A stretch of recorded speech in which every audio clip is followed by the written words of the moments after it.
Hi friends, എന്തൊക്കെയുണ്ട് വിശേഷം? എല്ലാവർക്കും സുഖമാണല്ലോ. അൽഹംദുലില്ലാ, ഞാനും സുഖമായിട്ട് തന്നെ ഇരിക്കുന്നു കേട്ടോ. അപ്പോൾ ഇന്നത്തെ വീഡിയോ എന്താണെന്ന് വെച്ചാൽ, നമ്മളെല്ലാവരും നെയ്യ് കഴിക്കുന്ന ആൾക്കാരായിരിക്കും അല്ലേ. അപ്പോൾ നെയ്യിനെ കുറിച്ചിട്ട് കുറച്ച് കാര്യങ്ങൾ ഞാൻ അറിഞ്ഞതും ഞാൻ ചെയ്യണതുമായിട്ടുള്ള കുറച്ച് കാര്യങ്ങൾ നിങ്ങൾക്ക് പറഞ്ഞുതരാമെന്ന് വിചാരിച്ചു. അപ്പോൾ നെയ്യാണ് ഇന്നത്തെ നമ്മുടെ കണ്ടൻറ്റ്. ഫാമിലി വ്ളോഗാണല്ലോ, അപ്പോൾ നമ്മളെല്ലാം ഉൾപ്പെടുത്തണമല്ലോ, അതിന് വേണ്ടിയിട്ടാണ് കേട്ടോ. അപ്പോൾ ആർക്കെങ്കിലുമൊക്കെ ഉപകാരപ്രദമായിട്ടുണ്ടെങ്കിൽ അതിൻ്റെ വിജയമായിരിക്കും. അപ്പോൾ എന്തായാലും വീഡിയോയിലേക്ക് പോകാം. ഈ നെയ്യ് ആരോഗ്യ ഗുണങ്ങൾ ഏറെയുള്ള ഒന്നാണ്, പ്രത്യേകിച്ച് കുട്ടികൾക്ക് അല്ലേ. നമ്മൾ പാചകത്തിന് രുചി കൂടാനും അതുപോലെ ചർമ്മത്തിലുണ്ടാകുന്ന ചില അണുബാധകൾക്കും മുറിവിനും വളരെ നല്ലതാണത്രേ ഈ ഒരു നെയ്യ്. പല ആയുർവേദ മരുന്നുകൾ ഉണ്ടാക്കാനും ഒരു പ്രധാന ചേരുവയായിട്ട് നമ്മൾ നെയ്യ് ഉപയോഗിച്ച് വരുന്നുണ്ട്.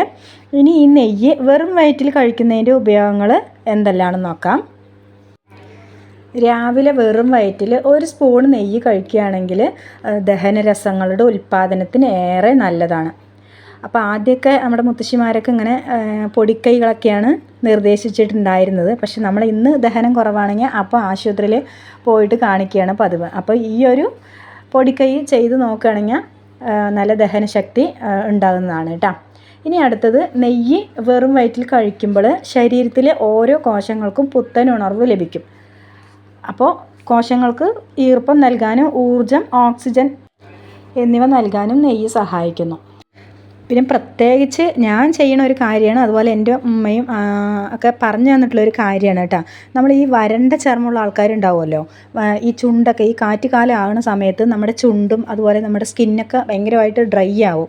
അപ്പോൾ ആ ആൾക്കാർ ഈ നെയ്യിൻ്റെ ഉപയോഗം ആ ഒരു സമയത്ത്, കാറ്റുകാലമൊക്കെ വരുന്ന ആ സമയത്ത് നമ്മളത് കൂടുതലായിട്ട് നമ്മുടെ ആഹാരത്തിലും അതുപോലെ നമ്മുടെ ഈ ചുണ്ട് ഇങ്ങനെ വരണ്ട് നിൽക്കുകയാണെന്നുണ്ടെങ്കിൽ രാവിലെ നേരെ ഈ ചുണ്ടിൽ കുറച്ച് നെയ്യെടുത്ത് ഇങ്ങനെ ചാലിച്ച് കൊടുക്കുക. നമ്മൾ ലിപ്സ്റ്റിക് ഇടുന്ന പോലെ കുറച്ചൊന്ന് നെയ്യ് തേച്ച് കൊടുക്കുകയാണെങ്കിൽ വരണ്ട ചർമ്മം അതുപോലെ ചുണ്ട് വരണ്ടവർക്കൊക്കെ നല്ല ഒരു മരുന്നാണ് കേട്ടോ. ഇത് ഞങ്ങൾ ചെറുപ്പത്തിലൊക്കെ ചെയ്യാറുണ്ട്. ഇപ്പോഴാണല്ലോ ഓരോ ലിപ് ബാമും അങ്ങനെയൊക്കെ വന്നിട്ടുള്ളത്. ആദ്യമൊക്കെ ഞങ്ങൾ ഇങ്ങനെയാണ് ചെയ്യാറുള്ളത്.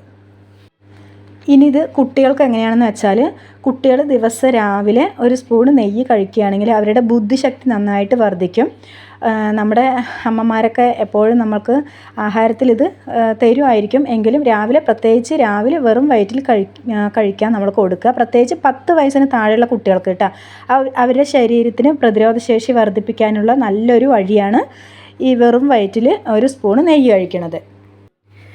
ചില കുട്ടികൾ ഇങ്ങനെ തടി വെക്കണില്ല എന്നൊക്കെ പറഞ്ഞിട്ട് നമ്മൾ പരാതി പറഞ്ഞിട്ട് ഡോക്ടറെ അടുത്ത് പോകുമല്ലോ. അന്നേരം ഡോക്ടർ സജസ്റ്റ് ചെയ്യണ ഒരു മരുന്നാണ്, നമുക്ക് വേറെ പുറമേ നിന്ന് മരുന്ന് തരുമെങ്കിൽ കൂടി വൈറ്റമിനൊക്കെ ഉള്ള മരുന്ന് നമുക്ക് തരും, സിറപ്പ് ടോണിക്കൊക്കെ ആയിട്ട് തരും. എങ്കിൽ കൂടി അവർ സജസ്റ്റ് ചെയ്യണ ഒരു മരുന്നാണ് നമ്മുടെ ഈ നെയ്യ് എന്ന് പറയുന്നത്. നെയ്യ് നമ്മൾ ആഹാര പദാർത്ഥങ്ങളിൽ ഉൾപ്പെടുത്തി കൊടുക്കാനാണ് അവർ പറയണത്. ബ്രെഡിൻ്റെ കൂടെ ആണെങ്കിലും നമ്മൾ ഈ ഏത്തപ്പഴം ഉണ്ടാവുമല്ലോ, അതൊക്കെ പുഴുങ്ങിയിട്ട് അതിൽ നെയ്യാക്കിയിട്ട് ഒന്ന് വാട്ടി കൊടുക്കാനാണ് അവർ പറയണത്. അപ്പോൾ നെയ്യ് കൊണ്ട് ഒരുപാട് ഗുണങ്ങളുണ്ട്, നമ്മൾ അറിയാണ്ട് പോകുന്ന കുറേ കാര്യങ്ങളുണ്ട്. അപ്പോൾ കുറച്ചെങ്കിലും കാര്യങ്ങൾ എനിക്ക് അറിയണത് ഞാൻ നിങ്ങൾക്ക് പങ്കുവെച്ചെന്നേ ഉള്ളൂ. പിന്നെ നെയ്യ് പ്രധാനമായിട്ടും നമ്മൾ എന്താണ് ഓർക്കേണ്ടതെന്ന് വെച്ചാൽ, ഉപയോഗിക്കേണ്ട രീതിയാണ് കേട്ടോ ഞാൻ പറയണത്. നമ്മൾ ഫ്രിഡ്ജിൽ വെച്ചിട്ടുണ്ടാവുമല്ലോ നെയ്യ്, അപ്പോൾ അത് പുറത്തെടുത്തിട്ട് നമ്മൾ ഈ നല്ലോണം ഡ്രൈ ആയിട്ടുള്ള സ്പൂൺ കൊണ്ടാണെങ്കിലും എന്തുകൊണ്ടാണെങ്കിലും അത് ഡ്രൈ ആയിരിക്കണം കേട്ടോ, അല്ലെങ്കിൽ അത് പെട്ടെന്ന് കേട് വന്ന് പോകാൻ സാധ്യതയുണ്ട്. അതുപോലെ നമ്മൾ നെയ്യ് വാങ്ങിക്കുമ്പോൾ വീട്ടിലുണ്ടാക്കണമെന്നാണ് ഏറെ ഉത്തമം. നമ്മൾ നെയ്യ് വാങ്ങിക്കുമ്പോൾ നല്ല ഗുണമേന്മയുള്ള നെയ്യ് തന്നെ വാങ്ങിച്ച് ഉപയോഗിക്കാൻ ശ്രദ്ധിക്കുക. അപ്പോൾ ഇന്നത്തെ വീഡിയോ ഇത്രയേ ഉള്ളൂ. നിങ്ങൾക്ക് വീഡിയോ ഇഷ്ടമായി എന്ന് ഞാൻ വിചാരിക്കുന്നു. വീഡിയോ ഇഷ്ടമായെങ്കിൽ ലൈക്ക് ചെയ്യാനും ഷെയർ ചെയ്യാനും കമൻറ്റ്സ് അറിയിക്കാനും ഒന്നും മറക്കരുത്. സബ്സ്ക്രൈബ് ചെയ്യാത്ത ആരെങ്കിലും നമ്മുടെ ചാനൽ വീഡിയോ കാണുന്നുണ്ടെങ്കിൽ നമ്മുടെ ചാനലൊന്ന് സബ്സ്ക്രൈബ് ചെയ്ത് സപ്പോർട്ട് ചെയ്യുക. മറ്റൊരു അടിപൊളി വീഡിയോ ആയിട്ട് കാണുന്നവരേക്കും എല്ലാവർക്കും ടാറ്റാ.